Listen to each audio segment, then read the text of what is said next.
વાહન લઈને સ્કૂલે જતા સગીર વિદ્યાર્થીઓ સામે થશે કડકમાં કડક કાર્યવાહી।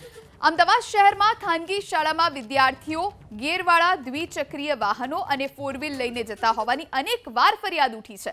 ત્યારે અમદાવાદ ગ્રામ્ય ડીઓએ તમામ સ્કૂલોને સૂચના સાથેનો પરિપત્ર જાહેર કર્યો, જેમાં ડીઓએ તાકીદ કરી કે ગેરવાળા વાહનો લઈને સ્કૂલે જતા સગીર વિદ્યાર્થીઓને લઈ આકસ્મિક ચેકિંગ હાથ ધરવામાં આવશે। એટલું જ નહીં, આ સમયે જો કોઈ સગીર બિન અધિકૃત વાહન સાથે ઝડપાશે તો કડકમાં કડક કાર્યવાહી કરવામાં આવશે। પાત્રતા ન ધરાવનાર સગીરને ગિયરવાળા વાહન આપનાર માતા પિતા પણ ગુનેગાર ગણાય છે।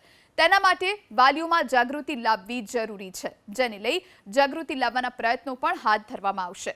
જ્યારે આગામી સપ્તાહમાં જિલ્લાની શાળાઓમાં આરટીઓના સક્ષમ અધિકારીનું સંકલન કરી આકસ્મિક તપાસ હાથ ધરાશે તેવી ચીમકી પણ આપવામાં આવી છે।